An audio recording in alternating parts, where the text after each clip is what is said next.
is social responsibility of a global Hindu.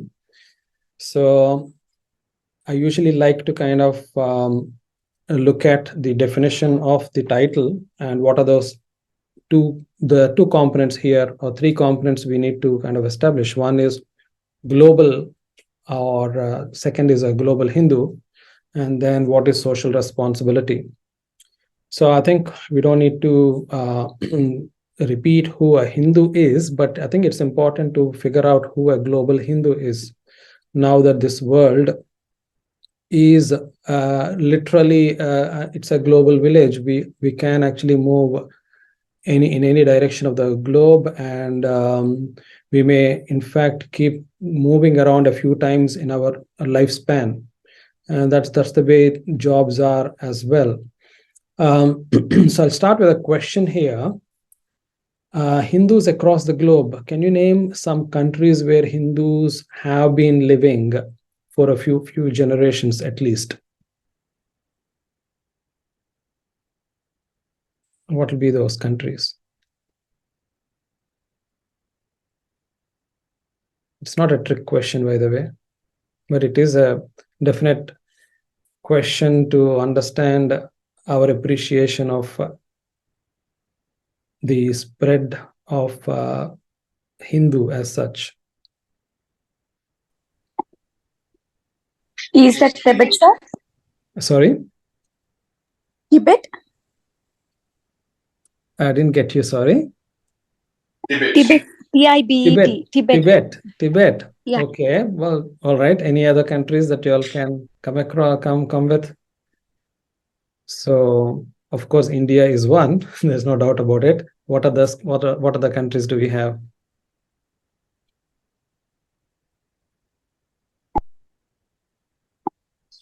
So, obviously, US and Europe. US. So it's not just countries, but Europe, because the colonizers have taken so many. Okay, so let's remember few generations at least, yeah? So United States, I guess by now there have been at least two generations, or maybe three generations, okay? What are the countries? India, US, we heard Tibet. England. I don't think there is any Hindu in Tibet, but yeah. Okay, next. England. England, UK, yes, definitely there have been more generations here. French, France, Portuguese, all these, the colonizers. No, I don't think so. I don't think France or Portuguese. I doubt if other European countries really had much. Okay. Why are we struggling? Why are we struggling to come up with names of countries? Okay, so I'll help you. What about Africa? What African nations have had? Okay, maybe not.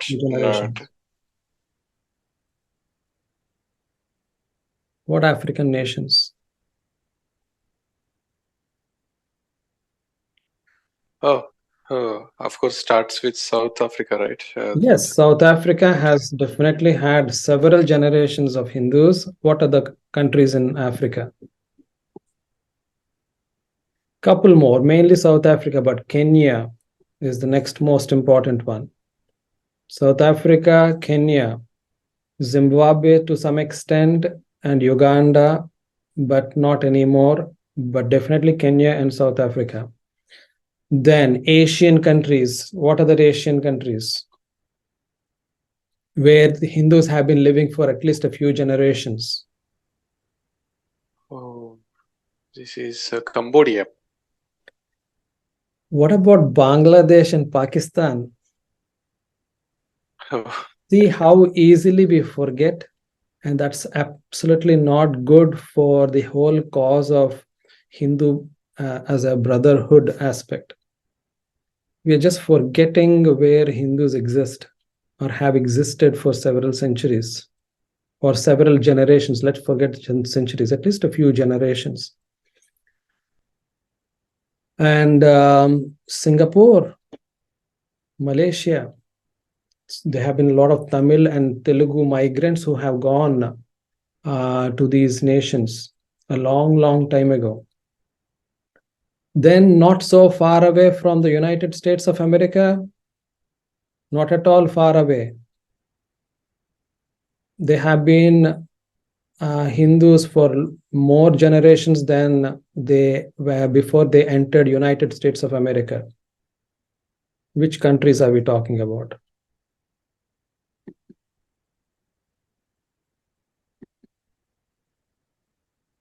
Canada? West Indies, Caribbean, Trinidad, Tobago, Yeah. our West Indian cricketers, Kali Charan, then Shivnarayan Chandrapal, Ramnaresh Yeah. Sarban.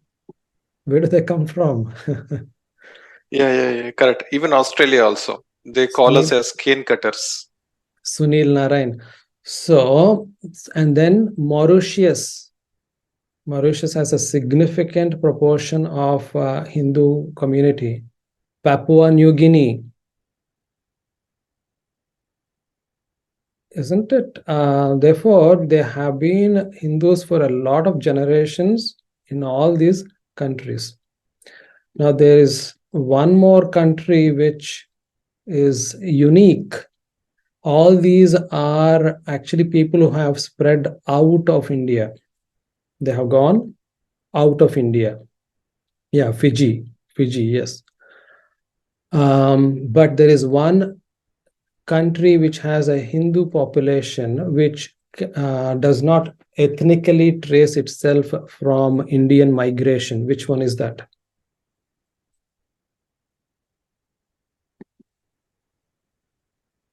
Which one is that? And that is Indonesia, that is Bali. Bali has 85% Hindu population. Sri Lanka. Sri Lanka as well, yes, Sri Lanka as well. Now, how did we do with this geographical, cultural test? How did we do so far? Give yourself an honest answer. Pretty bad, right? Agree or disagree? Agree, sir. And this is where it is the fundamental problem of a myopic Hindu. The myopic Hindu is one who thinks his life is only within that well. And he's quite comfortable thinking that the world outside has nothing to do with me. So there are problems, serious problems there. And that is why today's topic is about the responsibilities, forget about even social responsibilities of a global Hindu. Now that we are actually migrating a lot out of India. And let's look at this question here. What ethnicity do they belong to when compared to other religions of the world?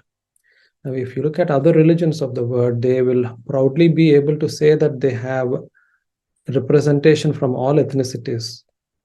It could be,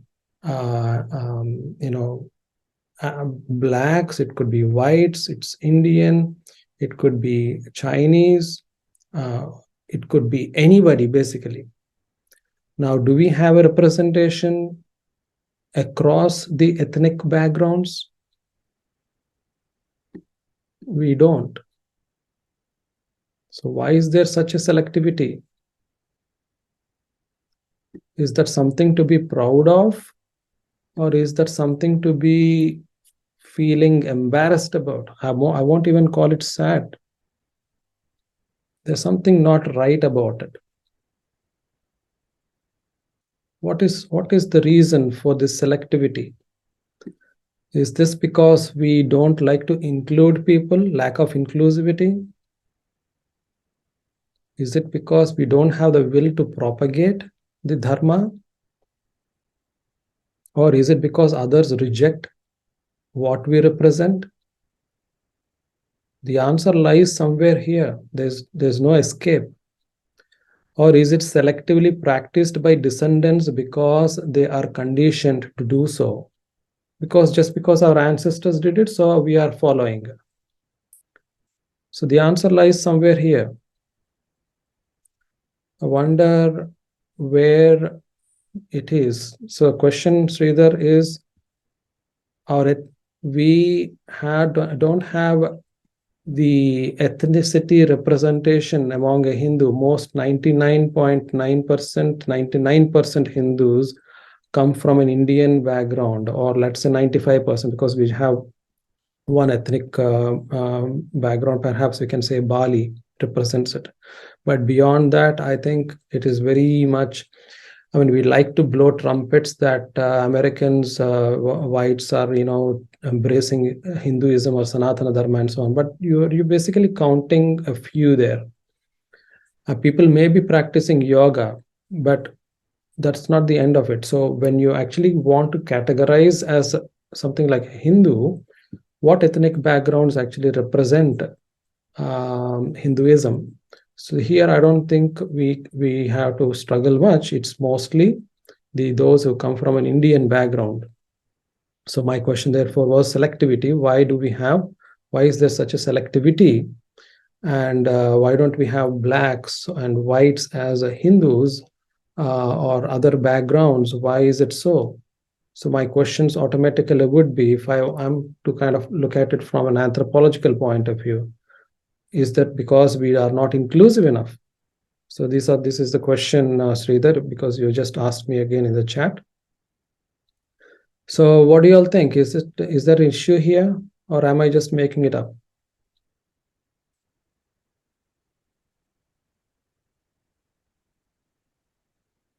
Where do you think the problem lies in this selectivity?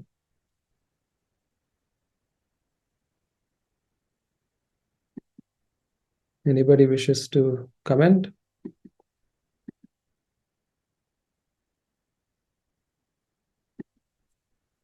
So there are no organizations which actually promote Hindu identity itself. Yeah. And because of that, if you take the other side, how this spread is because there are ideological leaders or gurus or whatever you call. They spread it to all sections of the people, who created a very well ecosystem, very well oiled ecosystem that spreads theirs and theirs only. It's like a weeds. Wherever it comes, all other things die. Just the weeds only will grow. So if left unchecked, right? Same way, in ours, there is nobody who is doing that kind of work at all. All they do is just for self-realization or getting boons or everything, for themselves, just for them and at maximum their immediate family or their extended family. That's it. Whoever are feverishly doing religious activities, that's what they do. And the rest others, they identify themselves either with a political party or their family or with a movie star hero, or they have so many other identities, their job, their wealth, all those identities. In their day-to-day life or anything with the Hindu identity, it comes maybe in the bottom 10 of their top 10 list. So they identify themselves with so many other things, and they don't practice, and they don't teach others, and they don't even help others also who wants to spread. So I agree with you. I think the question is not about lack of inclusivity. I think it's not about rejection. Well, people are entitled to reject something if they don't wish to. That's their choice. There's partly about selectively being practiced because my ancestors did so therefore I am. That comes from the lack of understanding of the fundamentals of Sanatana Dharma. But the biggest issue is lack of will to propagate it. Nobody wants to own up the responsibility to spread the divine knowledge. So that's where the biggest problem lies. So for that itself, the identity comes into picture. For suppose if I like a movie hero super much, I'm a super fan of a hero, right? I go and do so many things for the hero and try to bring in more fans for the hero. keep on doing some online activities and all that. So that boils down to the identity. That is, I am this and I'll work for this and this one. So that in my spare time also I can work on this one. So that kind of a brotherhood or that kind of bringing emotionally attached to that should be done by already who are awakened or who have the supreme knowledge to take it to the masses who can spread. Okay, all right. Thanks for sharing all that. So I think it's important that we appreciate the modern world requires logical consistency in whatever is spread. There should be, it should be enlightening. Self-enlightening is the right word. It should be all loving. The buzzwords are obviously equality. Social equality is very important. It should be simple to understand because the attention span is so little nowadays. You can't just give an essay as an answer for for somebody who is impatient. And it should be simple to practice too. It's almost like now, if you sit down, like for instance, how marriage used to be for 5 days in the past and is only now restricted to 3 hours. Modern times demand reduced rituals, and the practice has to become a lot more simpler. So this is how we need to understand where we stand with how truly global are we in terms of the practice. So does Hinduism or Sanatana Dharma have in it the intrinsic design for the world to embrace it? I believe Sanatana Dharma does have. When I say Hinduism, I think it is the religious extrapolation of Sanatana Dharma. That is why I don't like to kind of club them together, but I have no choice. So is Hinduism or Sanatana Dharma truly capable of being globally embraced? I believe Sanatana Dharma is, and I'm not too sure about Hinduism. As I said, it is a religious extrapolation. There could be various ways to practice Hinduism, but Sanatana Dharma is definitely capable of being globally embraced. So what should an ideology have in it? I think we already looked at it. It should be self-enlightening. It should be all-loving, simple to understand, simple to practice, and it should be open to inquiry. Okay. So Sanatana Dharma is universal in its spread. It does not expect its followers to be confined to a particular religion. You don't need to originate from a region or a country or a continent. We looked at this last week. We covered in detail about can Sanatana Dharma be global was the topic last week. And so it doesn't need to be confined to a culture or a language or ethnicity. It can be practiced. You can practice it in any corner of this globe. However, it is understood that 99% of Hindus in developed nations have recent roots in India. So most of us have come from India. So therefore, when somebody uses the word Hindu, the automatic visual picture is one who actually has Indian kind of ethnic kind of features. But there are others as well who have come from other parts of the world. Having said that, most other parts of the world still have Indian ethnic background, except Bali, as I said, which will be different. So this is where it is. Why when we want to kind of relate to the concept here is now most of us who have come from India, and for us, India is the motherland, Matrubhumi. And there is a wish, there's a longing to return back to India one day, Bharat one day, and settle down. But however, only a few ever return. So the questions then are that, do all of them have to return back? Or is it okay to stay back in the new country? And what will happen to my children is often a question that they kind of ponder upon. They're kind of stuck. One of my friends used to call it Trishanku Sargam. I'm neither in India, I'm neither completely assimilated in my new country, I'm in between. And how can I serve my Matrubhumi, which is India, and my Dharma? So this is another question that keeps haunting the responsible Hindu who wishes to either return back to India or do something to India. Is it fair to say that these are questions which come to the mind?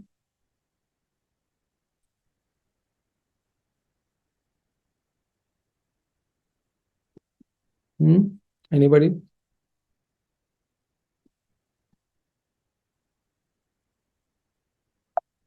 Sorry, I missed the message. The chat. Yes, says Vamsi. Okay, we'll go ahead. So I think what has to happen is it's okay to kind of have this confusion, but I think first of all we need to make up our mind where we wish to make home.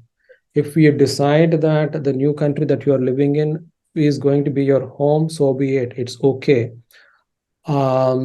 It's okay. Just kind of make up your mind. And once you have that clarity and honesty in coming to the decision, stick to it. It's not the end of the world. And then once you decide to stay back, make it your home and develop loyalty towards the country. Now we are starting to talk about the social responsibility part of it. Now that we have established who a global Hindu is, and the other idea aspect is that a Hindu can actually kind of stay any corner of the world. We have established that also. So we have to develop love for the society and start getting involved there. It's pointless to remain an outsider anymore. Okay. And if the country has been inviting towards you to begin with, then one doesn't need a special invitation to start expressing their love and for the people, the land. You don't need a special invitation. You can just be happily kind of embraced into the new society. It's not new anymore. It's just that you have not mentally accepted it. And now once you have accepted it, it feels it's like a new beginning.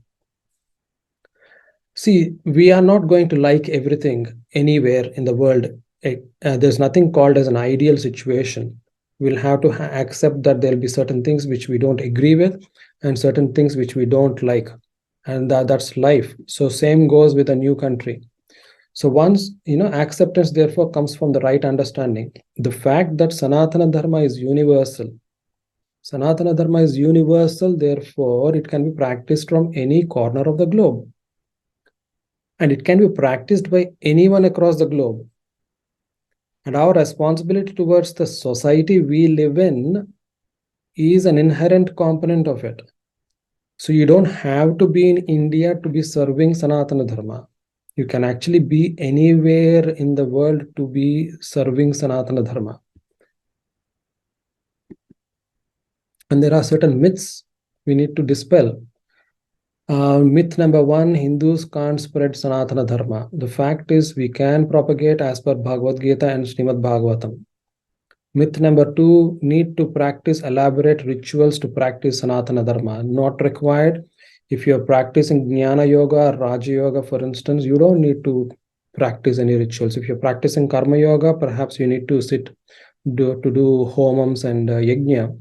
If you're practicing Bhakti Yoga, maybe you're going to do some puja and have some mechanism around that.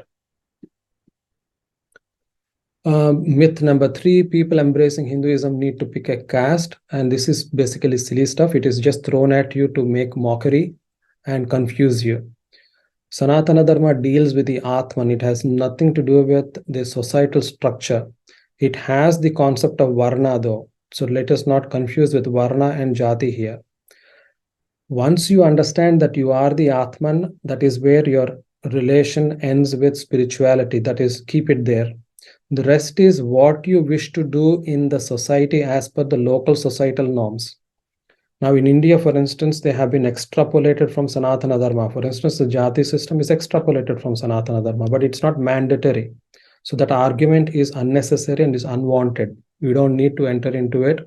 People can just embrace Sanatana Dharma and don't have to really pick up a caste or something.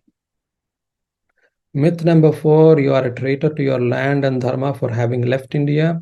You have no right to lecture us about Hinduism. Absolutely not. Sanatana Dharma is universal. You don't need to be in India alone. You can be anywhere in the world. and you can live and practice in any corner of the globe. I don't need your loyalty certificate, nor do I need your permission to preach it to the rest of the world. Okay, so it really has nothing to do with the geographical territory as such. And anybody who asks the question, they can be happy that we are actually sharing the glorious spiritual tradition to the entire humanity. Any questions so far? Anything? Any comments? Shall I proceed? So how do we exercise social Yes, sir. responsibility? And what can we offer? Now we're talking about the actual nitty-gritty of social responsibility. Charitable work is one way, healthcare, environment, family values, education, employment generation, running business, entertainment industry, sports, science. It could be anything, basically. It's all part of society. But what is the foundational ideology? There should be a way to assimilate Sanatana Dharmic framework into how you are going to contribute towards a society, isn't it?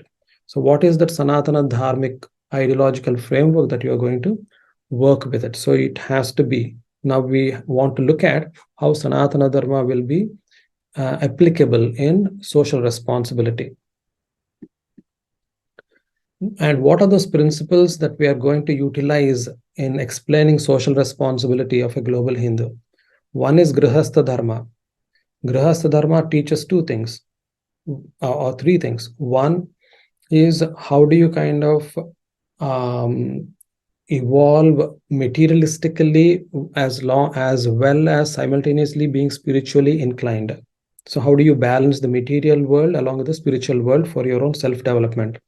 Second, how do you make your family grow in a dharmic way, and what are your responsibilities for family? And third is, as a grihastha, your responsibilities towards society. And it is beautifully said, Yada mataram ashritya jivanti jantavaha, tada grihastham ashritya jivanti manavaha. So it is very much understood, therefore, that the society, the various people in the society, they actually are relying on the grihastha for their own welfare. So social responsibility is inherent in a grihastha's day-to-day routine. Purusharthas is another way to look at it. We will look into it in detail at a later time. Niyatatma, the immortality of the soul. Samadrishti, therefore, the soul is actually there in everyone. So social equality comes from that. The idea of social equality that we spoke about earlier. Sarva Vyapakatvam. This is going to be important in understanding how do we relate to environment, trees, oceans, rivers, hills. Everything has a soul in it. Sarva Vyapakatvam. So therefore, my responsibility towards the environment. Varna and Ashrama Dharma. Then Saptapadi and Vivaha Pramana, which will obviously come in the structure of the family and the health of the family unit, because you are going to be committed to a meaningful marriage. Vasudhaiva Kutumbakam, the entire world is my family. Therefore, this very much applies to you living in any part of the globe and practicing Sanatana Dharma. Vidya and Avidya, the concept is important in personal development. Jnanam Vijnanam would be application of your understanding. Vaigyanika Drishtikonam would be the scientific exploration, which will be helpful in science as such. And various others like Tarka, logic, Satya, the concept of truth, Vada, the understanding of debating, and the basis of Atma Vidya and all the spheres of life. So we can actually kind of relate to a lot of principles and apply these principles in social responsibility. Examples, when we want to look at charitable work, we already looked at the Grihastha's responsibility towards society. So working with a dharmic NGO, remember it should be a dharmic NGO. Healthcare needs holistic, incorporating, for instance, Ayurvedic principles. So we actually looked at some of these examples earlier on. I just spoke about it. So dharmic principles of social responsibility towards education. I'll give you an example here. Vidya and Avidya as a concept. Vidya is nothing but me knowing that I am the Atman and I am true, and this is the only truth and nothing but the truth. The rest is relative knowledge, which is avidya. So what we learn in schools is for our career or professional development. That is not for personal development. So how do we develop a social responsibility towards education? We can actually, teach these values to the society out there at workplace. It could be at school, it could be leisure centers. Wherever you are going to be engaging with the society, you need to bring in the equation of holistic knowledge of how personal development is important, and it's not just career development. Okay, always demonstrating your openness to learn along with the logical and scientific temperament that is built in. Then followers of Sanatana Dharma is always in search of the truth and doesn't need to shy away with closed thinking. And we need to get involved in teaching all humanity beyond their ethnic or national backgrounds, because dharmic knowledge is universal and it is applicable in all walks of life. And similarly, health-wise, I think it's important to understand that Ayurveda is a holistic.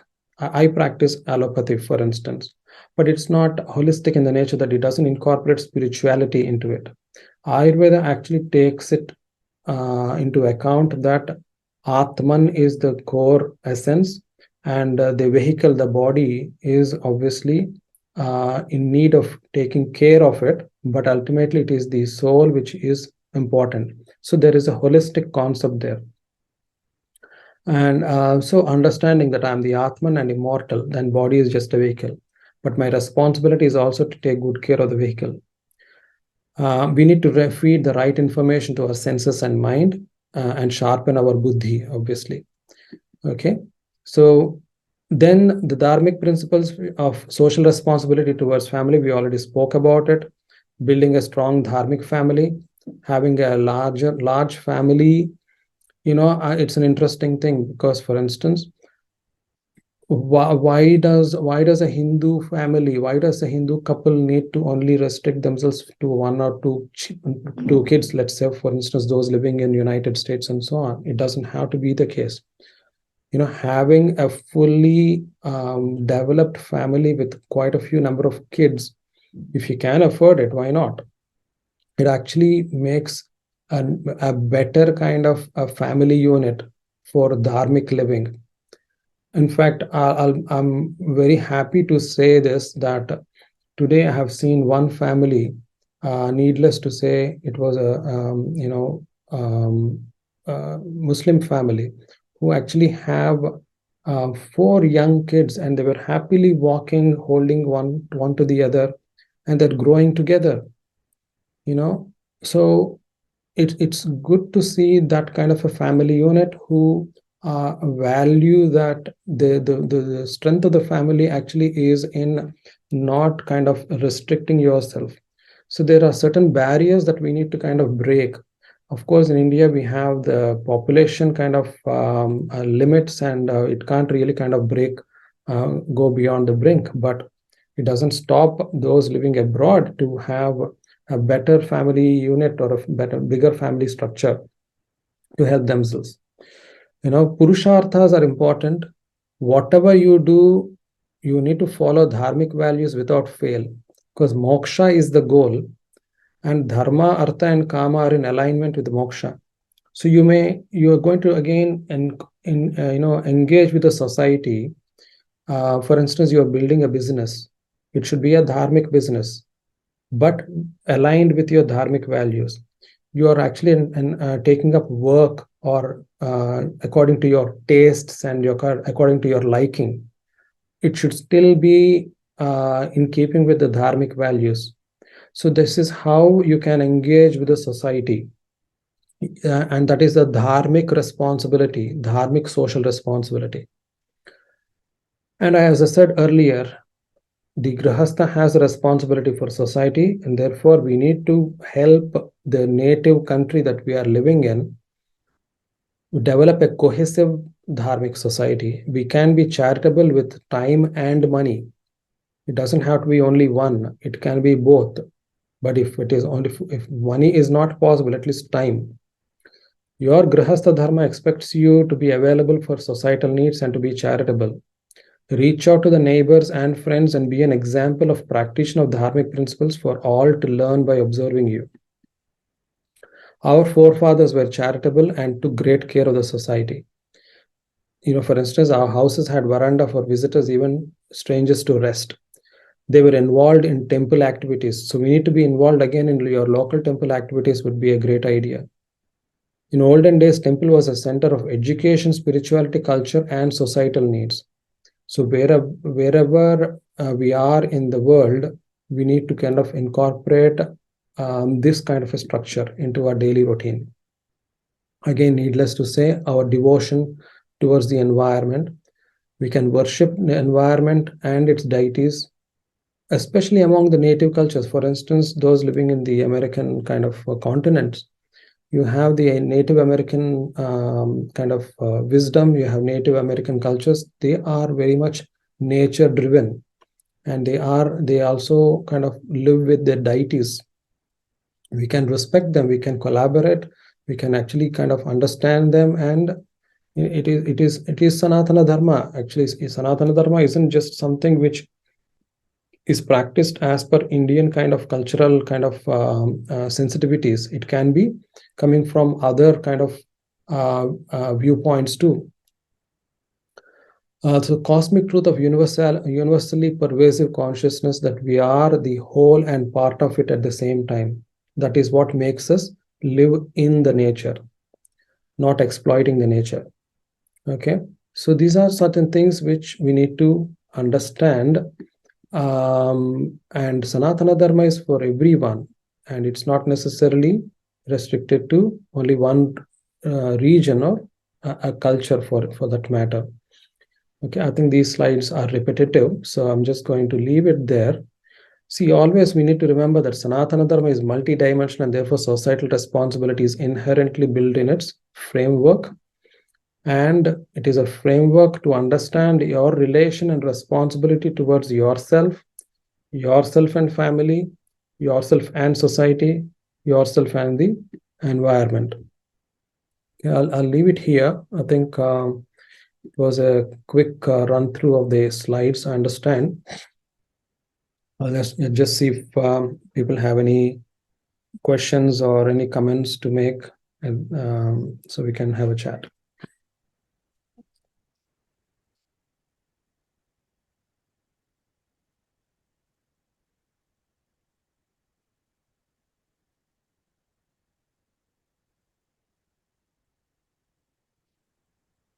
Okay, any agreements, disagreements, debates, discussions, new ideas, way forward?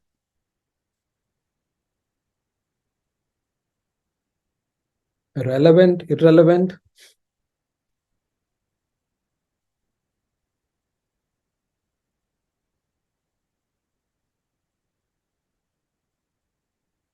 Vamsi says 100%. Okay, what is that 100%? Okay. Sorry, sir. It's always me talking. That's why. No. I think I thought of interestingly, we only have you and Sridhar who can call yourselves NRIs. So the rest are all from India. Perhaps they may not relate to the idea of global Hindu. But it'll be nice if we all relate to it, because ultimately we need to understand. I think the shock is to be felt. As I said, we are too comfortable within our own certain small circles.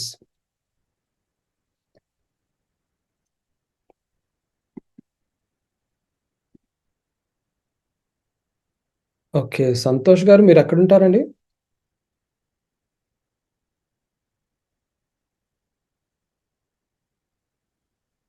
Hello, ఢిల్లీలో ఉంటాను. ఢిల్లీ అండి? Okay, Delhi అండి. Okay, nice. Sridhar గారు మీరు ఇప్పుడు సింగపూరా, India?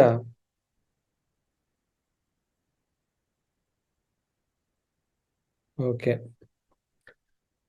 సరే అయితే close చేద్దాము అయితే. ఇంకా క్వశ్చన్స్ ఏమీ లేవంటే